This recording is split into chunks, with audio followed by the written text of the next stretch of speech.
최초에는 위니펙에 있는 쇼핑몰 푸드코트에서 식사를 하면서 자연스러운 대화를 하려 하였으나 주변 소음이 너무 많이 녹음되었고 주변 사람들의 초상권 침해가 우려되어 집에서 아이들과의 대화를 녹음하였습니다.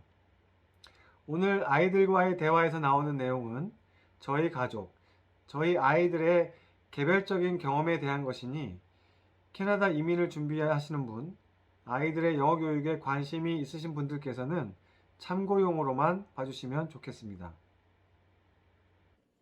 자, 지금부터 너네들하고 좀 대화를 해보려고 하는데, 우리 유튜브를 보시는 분들이 궁금해 하시는 거, 특히 이제 이민을 오고 싶은데, 아이들의 영어 준비를 어떻게 해야 될까, 이렇게 고민하시는 분들을 위해서, 다행히도 고등학교 1학년, 중학교 2학년, 초등학교 3학년 이렇게 다양한 학년의 아이들을 빼왔었기 때문에 어떻게 보면 각각의 자녀들에게 도움을 줄 만한 내용들로 얘기가 좀 될 수 있을 것 같아. 그래서 첫 번째 질문은 캐나다 오기 전에 내가 생각하기에 나의 영어 실력은 어느 정도였는지 그게 좀 중요할 것 같아. 그래야 그때보다 어떻게 향상이 됐는지를 알 수 있습니다. 첫째 딸은 어때? 저는 솔직히 고등학교까지 그 기본적인 문법 공부나 이런 게 있었기 때문에 일단 기본적인 독해, 그러니까 읽고 알아듣는 것까지는 할 수 있었고, 그리고 진짜 정말 간단한 정말 문장 하나 이런 식으로의 간단한 의사소통을 할 수 있었다 정도. 오케이. 우리 둘째 딸은 저는요, 영어를 되게 이쪽 보고 얘기해. 싫어해서 그냥 배우고 싶은 의지가 아예 없었고, 초등학교 3학년 때부터 계속 학교에서 영어를 배우긴 했지만, 일단은 알파벳도 대문자, 소문자 제대로 쓰지 못했고, 그러니까 문법도 제대로 아는 게 하나도 없었고, 그리고 약간 내가 문장을 쓰는 거는 완전 아예 불가능했던 것 같아요. 우리 막내는 어때? 3학년 때부터 처음으로 영어를 배우니까 영어에서 한 개도 아는 게 없는데 아는 거는 그냥 ABCD 그 노래에서 ABC밖에 몰랐고 그 다음부터 한 개도 몰랐는데 그리고 아는 단어는 막 사과, 바나나 이런 것만 알아가지고 말할 수 있는 게 별로 없었어요. 그러니까 우리 막내 얘기를 정리를 해보면 초등학교 3학년 때 영어를 배우긴 했으나 뭐 알파벳 약간 알고 있었고 학교에서 알려주는 전체적인 단어 뭐 사과, 애플, 바나나 같은 정도의 수준의 영 단어 정도만 알고 캐나다에 오게 됐다. 맞아? 네, 그러면 그런 상태로 이제 캐나다에 와서 캐나다 학교에 가서 수업을 듣게 됐는데 첫 번째 수업에 딱 들어갔을 때 아, 나는 이런 걸 느꼈어. 나는 그런 첫 번째 수업 때 느꼈던 점 그거에 대해서 좀 얘기 좀 해볼까? 저는 딱 캐나다 처음 수업에 들어갔을 때 한국 첫 번째 수업이랑 별반 다를 게 없다고 느껴졌어요. 사실 그냥 딱 새로운 학교에 전학간 그 느낌 정도? 왜냐면 그냥 새 학급 친구들을 만나고 또 새로운 선생님도 만나고 또 그냥 새로운 과목을 또 수업 받는 거라서 그냥 그것 정도밖에 없고 영어에 대한 부담감이 별로 없었어요. 아, 영어에 대한 부담감은 없었다. 그럼 여기서 또 궁금한 건 아까도 뭐 너가 언급하긴 했지만 너처럼 한국에서 고등학교 1학년, 그러니까 중학교 때부터 영어를 해오던 애들이 너처럼 캐나다에 와서 수업에 들어가면 영어에 대한 부담이 없을 수도 있다고 생각해? 그건 아니에요. 왜냐하면 제 친구, 지금 한국에 있는 친구들도 영어 해볼래? 하면은 막 나 영어 울렁증 있다, 나 영어 못한다 하면서 부담감을 느끼는 경우도 꽤 있고, 그리고 저는 일단 영어에 흥미가 있었기 때문에 부담감을 그렇게 느끼지 않았는데, 만약 진짜 한국에서 억지로 암기식으로 영어를 공부하다 보면은 뭔가 좀 더 부담이 더 셀 것 같기도 해요. 우리 둘째는 첫 수업 때 느낌이 어땠어? 저는 처음 수업에 들어갈 때 9학년이었는데 음. 여기서는 8학년까지가 초등학교고 9학년부터는 약간 고등학교 이렇게 중학교 없이 바로 넘어가는 거라서 음. 저는 완전 새 학교를 들어간 그래서 애들끼리도 서로 모르고 선생님도 완전 다 처음 보는 셈이거든요. 근데 그렇다 보니까 약간 수업에 들어가면 나는 초등학교를 이 학교에서 나왔고 막 이렇게 자기 소개하고 그런 게 엄청 많았는데 뭘 작성을 해야 되는데 저는 영어가 아예 안 되니까 백지를 써서 냈어요. 첫 수업 때. 근데 그걸 쓰면서 내면서 음. 좀 울었어요. 선생님 앞에서. 음. 난 영어를 못하는데 약간 수업이니까 핸드폰도 쓰기 뭐하고 그래서 번역기도 못 쓰고 내가 할 수 있는 말은 나 영어 못해 이거밖에 없었어요. 어쨌든 첫 수업 때부터 영어가 안 되니까 좀 많이 힘들었겠네. 네. 우리 막내는 첫 수업 들어갔을 때 느낌이 어땠어? 그 영어를 못 알아들으니까 음. 그냥 그 사진을 보면서 막 최대한 이해하려고 했거든요. 근데 그거 정말로 이해를 못하고 그러니까 선생님이 나한테 와가지고 아이패드를 준 다음에 거기다가 한국 키보드랑 그런 거 해가지고 번역기 돌리게 해줘가지고 누나들보다 쉬웠던 것 같아요. 그러니까 그림을 보면서 최대한 이해하려고 노력을 했고 학교에서 너한테 그러니까 아이패드를 줘서 번역기 앱을 쓸 수 있게 했다. 그래서 선생님이랑 커뮤니케이션을 할 수 있게 해줬다. 그렇지?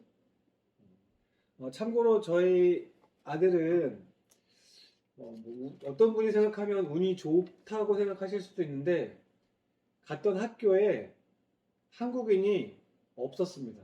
아들밖에 없어서 누군가 한국인한테 도움을 받을 수가 없는 그런 상황이었고 그 다음에 갔던 학교들은 좀 한국인들이 많이 거주하고 있는 동네로 가다 보니까 일정 정도 학교 안에 같은 반에 한국인들이 좀 있는 그런 상태의 학교를 다니게 됐었습니다.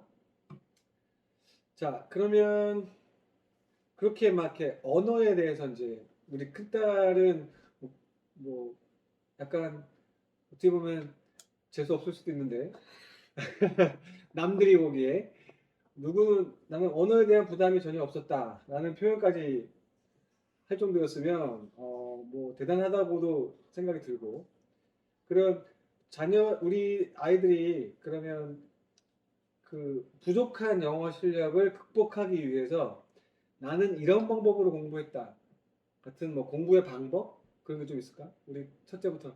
저는 공부라기보다는 그냥 제 취미에 여러 취미에 영어를 많이 섞었어요. 저는 만화랑 애니메이션 보는 걸 되게 좋아해가지고 애니메이션 그러니까 영어를 쓰는 애니메이션을 보던가 아니면은 영어 학습 만화 그 막 제목은 기억이 나지 않는데 영어 문법이라던가 단어라든가 이런 걸 알려주는 그런 학습 만화가 되게 많이 도움이 됐던 것 같아요.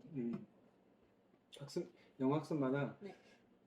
그러니까 참고로 저희 첫째는 아주 어렸을 때부터 애니메이션을 굉장히 좋아했고 어렸을 때도 봤던 만화 영화를 계속 반복해서 봤던 것 같아요. 물론 한국 것도 있었고 외국 것도 있었고 뭐 일본 것도 있었고 봤던 만화를 계속 반복하면서 언어에 대해서 상대적으로 좀 특별한 재능을 보였던 것도 사실 있었습니다. 자, 우리 둘째는 어땠어? 나는 이런 방법으로 영어 공부를 했다. 저쪽 보고 얘기해줘. 저희 학교에 영어를 잘 못하는 애들을 위한 클래스가 하나 있었는데 거기 가면은 한 주제를 가지고 그거에 대해서 단어와 뜻 그걸 자기네 나라 언어로 번역하고 definition 쓰고 막 예시도 이렇게 쓰고 그렇게 하는 거가 있었고 서로 그냥 얘기를 무조건 하고 발표도 있고 그렇게 해서 약간 조금 더 캐나다에 적응할 수 있는 그런 수업이 있었는데 거기에 열심히 참여를 했고요. 집에 와서는 제 노트를 하나 사서 거기다가 무조건 하루에 한 번씩 단어 몇 개 외운 거 적고 그다음에 내세김이 있었는데 거기서 배운 거 정리해서 적고, 그다음에 유튜브에서 약간 도움이 될 만한 문법 그런 걸 찾아서 적고, 그다음에 마지막에 영어로 최대한 저의 하루를 설명하려고 일기같이 적는 걸 계속 반복했어요. 그러면 너는 굉장히 다양한 방법으로 영어를 공부를 했는데 학교에서도 ESL 안에 있었고 집에 와서도 뭐 다양한 방법으로 공부를 했는데 그 중에 너한테 가장 크게 도움이 됐던 건 뭐라고 생각해? 아무리 생각해봐, 여기 편집하고. 일단 제가 집에서 혼자 하는 거는 제가 틀렸더라도 저가 모르고 그냥 넘어가게 되잖아요. 근데 학교에서 다른 선생님들이랑 애들이랑 얘기를 하면 직접 말하는 것도 연습이 되고, 리스닝이랑, 그리고 내가 틀리면 선생님이 고쳐주기 위해 거기 있는 거잖아요. 그래서 그게 저는 학교에서 직접 애들이랑 대화를 하면서 배우는 게 제일 효과적이라고 생각해요. 그러니까 직접적으로 대화를 많이 하는 게 도움이 제일 많이 되는 것 같다. 네. 그러면 뭐 첫째도 그렇고 둘째도 그렇고 뭐 막내도 마찬가지인데 학교에서 선생님이 수업을 하시잖아. 근데 어떻게 보면 한국과 아빠는 학교 수업을 들어본 적이 없으니까 선생님이 이렇게 일방적으로 수업을 하시는 내용들이 많을 거 아니야? 물론 커뮤니케이션도 하시겠지만 수업을 했던 내용들이 뭐 리스닝이나 그런 거를 익히는 데 도움이 됐다고 생각해? 네. 그냥 듣는 것만으로도 도움이 됐다. 네. 그러면 이렇게 마지막으로 우리 막내는 어떤 것들을 통해서 공부를 했어? 학교에서 좀만 더 크게. 그 책을 빌릴 수 있는 그 도서관에서 아이들이 읽는 막 5살인가 6살 때 읽는 책을 읽으면서 영어를 먼저 공부한 다음에 그 다음부터 단계들을 더 올리면서 책을 좀 더 어렵게 읽고 하고, 그리고 학교 갔다 오면은 그 엄마가 일기를 쓰게 해놓으셔가지고 처음에는 번역기 쓰면서 일기를 썼는데 그 다음부터 그냥 내가 알아듣는 말로만 그걸 썼어요. 그러니까 처음에 학교 도서관에서 빌릴 수 있는 책을 빌리되 내 연령대보다 낮은 뭐 한 5살, 6살 정도 되는 애들이 보는 책들을 먼저 받고 그 다음에 조금씩 단계를 좀 높여가면서 책을 봤다.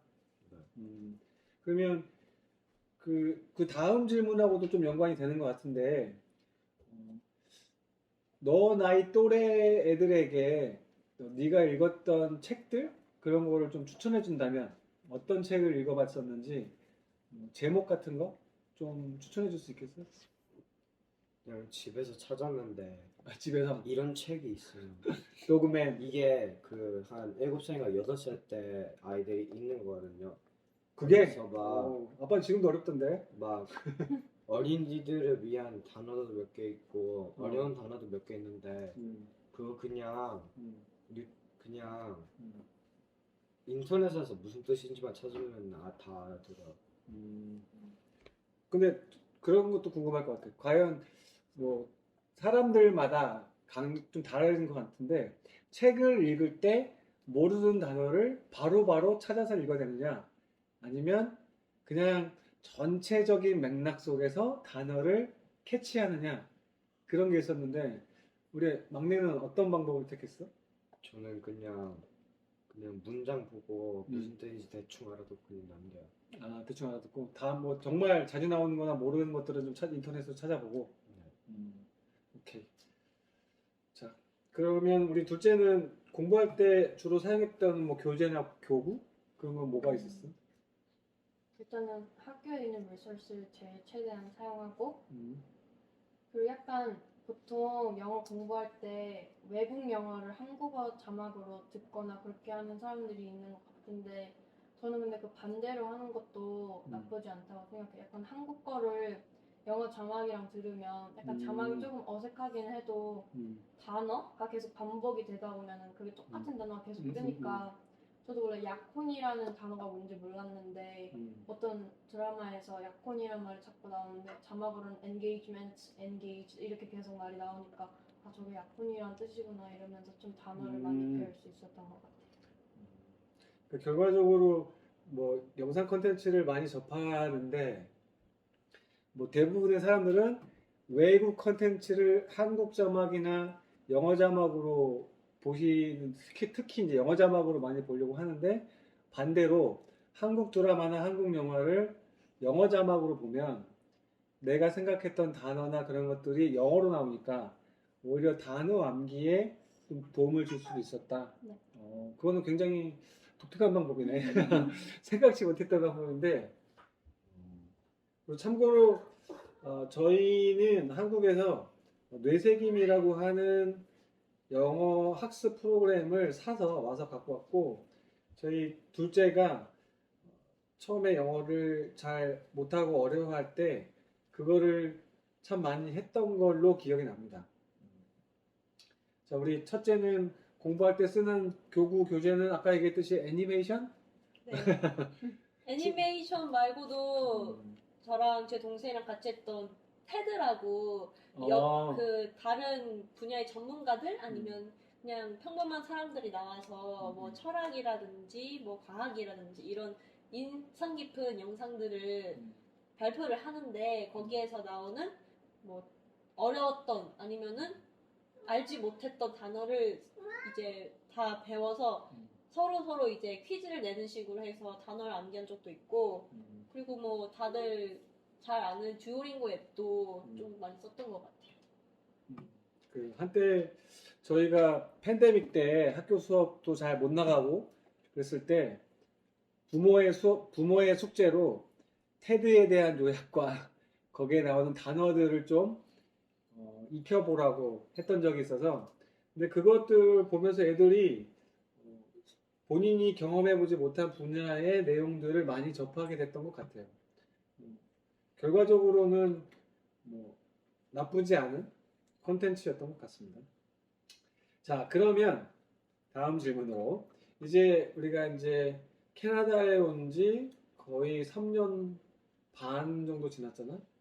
그래서 스스로 생각하기에 나의 영어 실력은 어느 정도 되는 것 같다. 물론 그거에 어느 정도 되는 것과 동시에 특히 내가 3년 반이나 지났음에도 불구하고 내 스스로 생각하기에 부족한 점은 뭔 것 같다. 라는 부분들에 대해서 좀 얘기를 좀 해볼까? 첫째는. 저는 지금은 이제 웬만한 독해나 이제 의사소통 가능하고요. 막 내 분야가 아니더라도 조금 더 깊고 긴 의사소통을 할 수 있게 된 것 같아요. 근데 아직 부족한 점은 제가 머릿속으로 무슨 말을 해야 될지 생각하느라 막상 말을 못해서 굉장히 많이 버벅거린다는 점이에요. 막 이 단어를 써야 될까? 아니면 이 말을 해야 될까? 라는 게 머릿속으로 계속 고민을 하니까 다른 사람이 막 엄청 플루엔트하게 말을 하고 있을 때 저는 이런 식으로 버벅거린다는 거죠.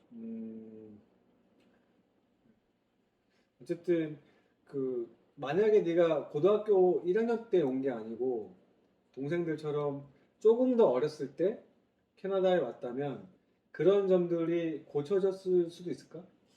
그건 잘 모르겠어요. 이게 제 영어 실력 때문인지 아니면 그냥 제 인격? 저의 성향인 건지 잘 모르겠어서 만약에 이게 그냥 성향이었다면 중학교 뭐 다른 애들처럼 어릴 때 왔어도 굉장히 버벅거렸을 것 같아요. 오케이. 둘째는 어때? 내가 생각하기에 지금 나의 영어 실력?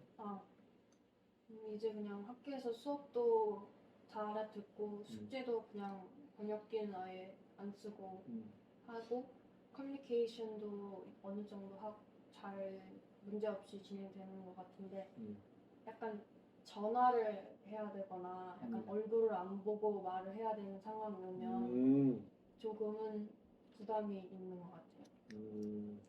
그러니까 뭔가 면대면으로 페이스 투 페이스로 하면 뭐 그 사람의 표정이나 입 모양이나 이런 걸 봐가면서 좀 더 정확하게 알 수 있는데 뭐 전화로 뭔가를 통화를 한다든가 할 때는 좀 약간은 부담스럽다. 네.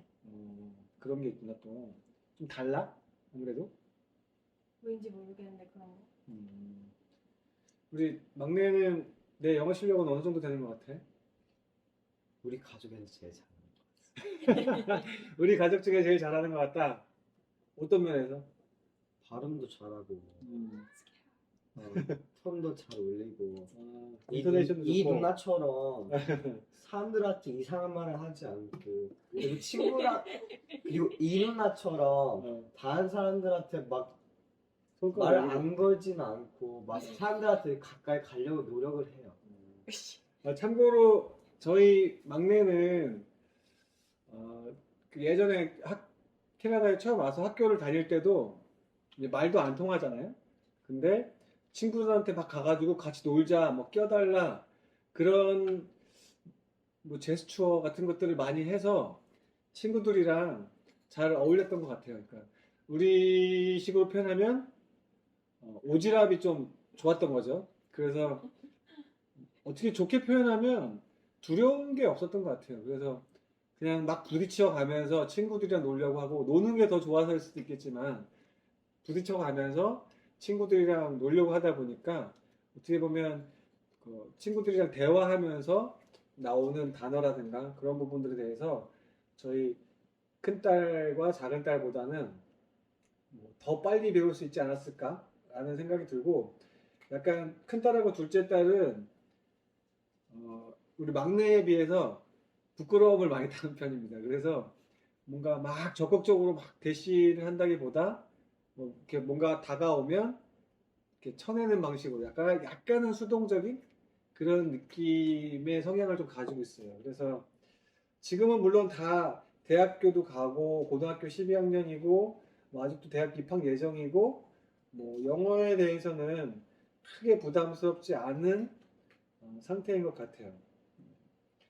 그러면 아무래도 지금 다음 질문에 대해서 좀 가장 관심들 있어 하실 것 같은데 내가 한국에서 캐나다 올 당시의 또래 너는 고등학교 1학년, 중학교 2학년, 초등학교 3학년들한테 나름대로 그래도 너희들은 한국에서 살았으니까 한국에서 이런 방법으로 공부를 하고 있으면 좋겠다 라는 추천의 방식이 있다면? 요번에도 애니메이션?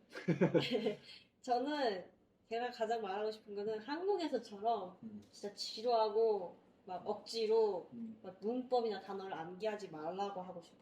왜냐면 저도 그렇게 하면서 영어는 뭔가 되게 지루하고 되게 너무 어렵다 이런 식으로 이런 언어로 생각을 했는데 제가 이제 좋아하는 분야에 접목을 해보면 영어가 그렇게 어렵거나 막 그렇게 지루하지 않구나 이렇게 재밌게도 내가 이제 배울 수 있구나라는 걸 깨달았고 막 스스로 좋아하는 것을 찾아서 그걸 영어랑 연결시키는 거예요. 만약에 드라마 보는 걸 좋아하면 영어 드라마를 보거나 아니면 노래 듣는 걸 좋아하면 영어 노래를 들으면서 가사를 또 외우거나 아니면 책 읽는 것을 좋아하면 간단히 영어 책부터 시작하거나 이렇게. 그러니까 좋아하는 분야부터 특별하게 압박 없이 자유스럽게 네. 익히는 게 좋겠다. 네. 오케이. 그러니까 몰입할 수 있는 분야에 해당 언어를 대입시켜라. 네. 오케이. 둘째는 어때? 저도 그냥 비슷하게 그냥 문법 이런 거보다는 약간 말을 하거나 듣기를 조금 더 열심히 하면 좋을 것 같아요. 그 중학교 2학년이면 여기에 와도 약간 정말로 라이팅이 엄청 좋거나 그런 것보다는 성적이 약간 그렇게 중요하지가 않거든요. 그래서 워크의 퀄리티보다는 그냥 내가 하고 싶은 말을 할 수 있는 게 조금 더 좋을 것 같아요. 그러니까 어쨌든 뭔가 문법적인 둘의 공통점은 문법적인 것보다는 뭔가 잘 듣고 잘 말할 수 있는 형태의 것들 위주로 했으면 좋겠다. 그거 맞아? 네. 막내는 어때?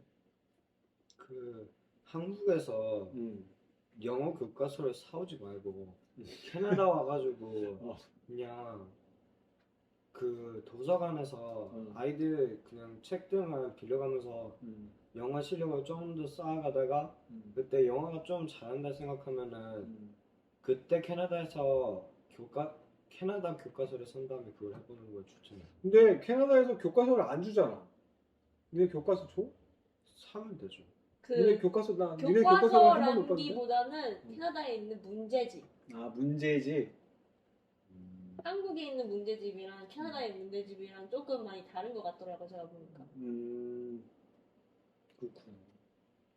그러니까 우리 막내는 아까도 얘기했듯이 책에 대한 얘기를 굉장히 많이 하네, 그지? 책이 뭐 재밌어? 책 보는 게? 책 보는 게 재밌어? 다행입니다. 책 보는 게 재밌어서. 그러면 이제 마지막 질문으로 본인이 생각하기에 캐나다나 뭐 캐나다뿐만 아니라 영어를 쓰는 나라에 요 정도 나이대에 가는 게 제일 좋은 것 같다. 라는 부분도 있을까? 첫째는 어때? 저는 만약에 캐나다로 예를 들면 정착할 생각이라면 최대한 빨리 오는 게 좋을 것 같고, 나이에 뭐 학년에 상관없이 어릴 때라도. 네. 그리고 근데 만약에 단순히 교육 혹은 경험을 위해서 유학하는 거라면 그냥 기초 언어 등을 배우고 있는 초등 고학년, 중등 저학년 등이 가장 낫지 않을까.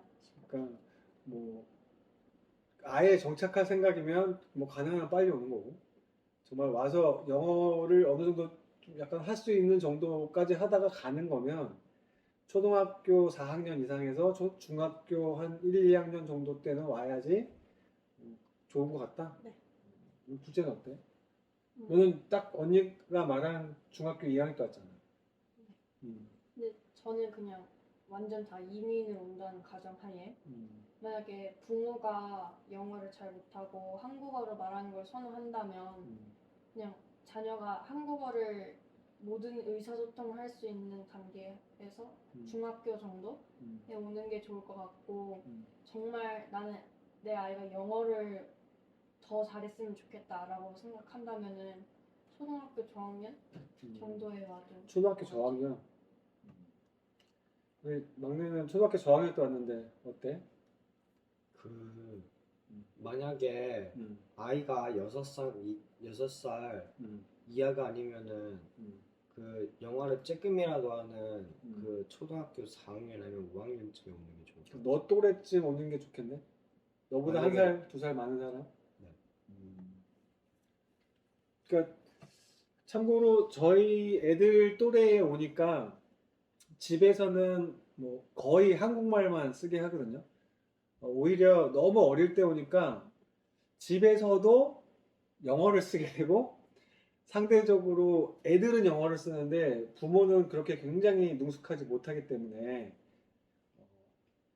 좀 애매한 상황이 벌어지는 경우들도 발생할 수 있을 것 같아. 그지? 특히 요즘같이 처음에 올 때는 부모다 보니까 우리가 어떻게든 문제를 해결해야 되니까 엄마 아빠가 막 나서서 뭔가를 했는데 요즘에는 니들 데리고 다니면서 일부러 데리고 다니면서 뭔가 문제를 해결해야 될 때 데리고 가서 같이 통역사 아닌 통역사로 이렇게 다니잖아. 그지? 그러니까 그런 부분들에 대해서 어떻게 보면 한편으로는 되게 뿌듯하고 한편으로는 나도 영어 해야 되는데 라는 생각이 들기도 하고 그렇고 어쨌든 자녀들이 와서 최소한 3년 정도 있으면 너희들처럼 대학 가는데 전혀 문제 없고 의사소통하는데 전혀 문제 없고 뭐 본인의 노력에 따라 뭐 우수한 성적으로 고등학교를 졸업해서 장학금을 받아가면서 대학교를 갈 수도 있고 너네들은 그거 마지막으로 이거는 이제 준비하지 않았던 질문인데 뭐 각자마다 편차는 있겠지만 첫째는 좀 빼야 될 것 같고 네. 둘 다 영어에 대한 그 준비가 안 되어져 있는 상태에서 왔으니까 나는 둘째는 우리 중학교 2학년 때 와서 이 정도쯤 되니까 얼마 정도의 기간이 되니까 이제는 영어에 대한 부담이 좀 없어지더라 하는 때가 있었을까? 네, 제 코로나 때문에 학교를 좀 못 갔어서 한 1년 반?